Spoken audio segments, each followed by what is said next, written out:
Mungkin beberapa dari kalian pernah mengalami atau mendengar tentang penyakit kencing darah atau bahasa medisnya hematuria. Tapi, apakah sebenarnya yang dapat menyebabkan seseorang mengalami penyakit ini? Dan yang lebih penting, kapan kita perlu menjadi khawatir dan mencari bantuan medis? Kita perlu mampu untuk mengidentifikasi penyebab terjadinya kencing darah dan membahas langkah-langkah yang perlu kita ambil jika mengalami gejala ini. Bersama saya, Dr. Gama, hanya di channel Kata Dokter.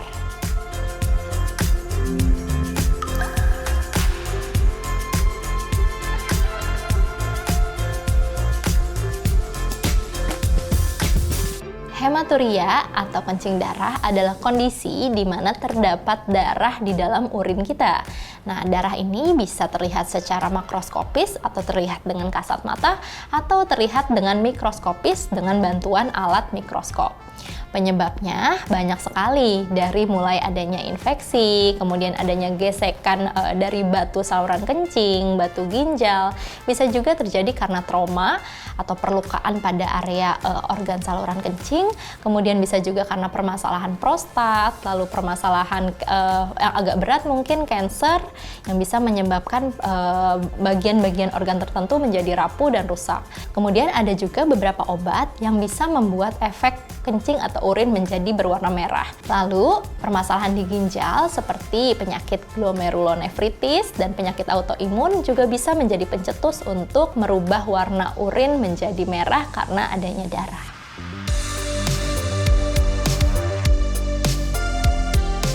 Jadi sebenarnya tidak semua kencing darah atau hematuria itu menandakan sesuatu hal yang berbahaya. Seperti pada infeksi saluran kencing yang ringan, mungkin dengan pemberian antibiotik atau terapi suportif sudah bisa menyembuhkan. Dan penggunaan obat atau konsumsi zat-zat tertentu yang bisa juga mencetuskan kencing darah, tentunya apabila konsumsi obat tersebut sudah di stop, kencing darah akan berangsur pulih. Namun ada beberapa yang perlu diperhatikan tanda-tanda berbahaya atau penyakit berbahaya. Misalkan ada kelainan di ginjal atau batu ginjal, di mana batu itu mungkin bisa menyebabkan perlukaan pada saluran kencing sehingga tata laksana utamanya harus dihilangkan batu ginjal atau batu saluran kencing tersebut. Kemudian apabila kencing darah tersebut merupakan tanda dari adanya keganasan, tentu harus diterapi dan ditata laksana keganasannya sesuai dengan grade atau derajat keparahan dari kanker itu sendiri. Lalu apabila dikarenakan adanya trauma, misalkan kecelakaan yang bisa menyebabkan perlukaan atau trauma pada saluran kencing, tentu harus ditata laksana dengan tindakan agar perdarahannya segera berhenti. Jadi tentu harus dicari tahu terlebih dahulu penyebab apa sih yang menyebabkan seseorang menjadi kencing darah. Setelah itu dipilah apakah itu berbahaya atau tidak, lalu ditata laksana sesuai dengan penyebabnya.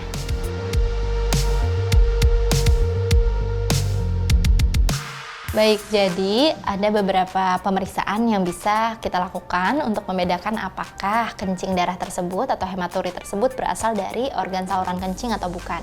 Yang pertama tentunya melalui tahap anamnesa terlebih dahulu. Anamnesa adalah pertanyaan tentang seperti apa sih keluhan yang ada, gejalanya, kemudian riwayat penyakit sebelumnya. Setelah melakukan anamnesa, kita juga akan melakukan pemeriksaan fisik. Yang pertama mungkin kita bisa melihat atau inspeksi terlebih dahulu, kemudian diraba apakah ada nyeri-nyeri di organ tertentu. Misalkan pada permasalahan ginjal, kita bisa meraba atau mengetuk di area costophreniculus bagian belakang apakah ada nyeri ketok pada penyakit ginjal.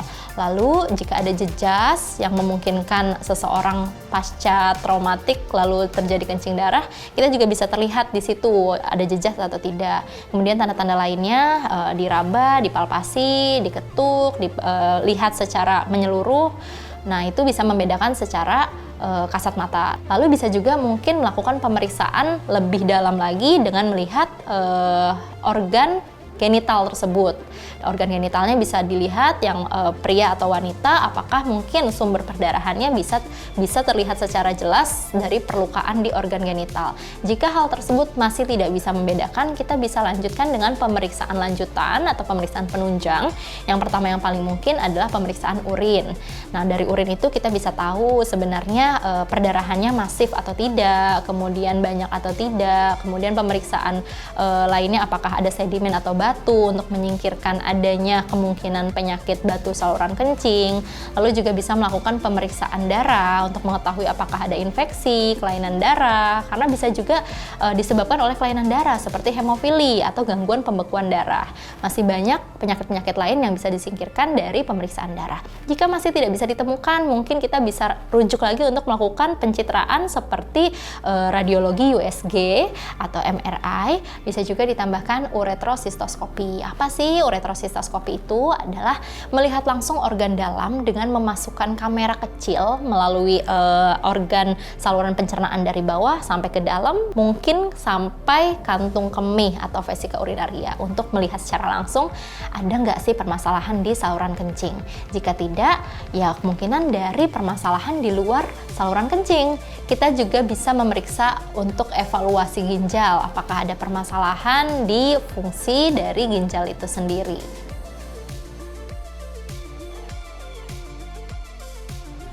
Mencegah hematuria, tentunya kita harus paham tadi kemungkinan penyebab terjadinya kencing darah. Jadi yang paling pertama yaitu menghindari adanya infeksi dengan selalu menjaga kebersihan organ genital. Yang kedua, mungkin kita bisa mencegah terjadinya trauma dengan lebih berhati-hati dalam beraktivitas. Yang ketiga, konsumsi air putih yang cukup agar peredaran darah menjadi lancar, kemudian resiko penyakit ginjal juga bisa berkurang. Hindari penggunaan minuman beralkohol, juga zat-zat berbahaya yang bisa merusak fungsi dari ginjal dan juga saluran pencernaan. Lalu jangan lupa untuk memeriksakan secara rutin dengan medical check up apakah ada permasalahan di dalam tubuh kamu yang bisa dideteksi secara dini sehingga mengurangi keparahan penyakit tersebut sampai bisa menyebabkan gejala seperti kencing darah. Jadi sebenarnya kencing darah itu bukanlah suatu penyakit yang berdiri sendiri. Dia adalah tanda bahwa seseorang sedang menderita sesuatu atau terjadi sesuatu. Jadi kita harus cari tahu terlebih dahulu kemungkinan penyebabnya agar kita bisa mencegah.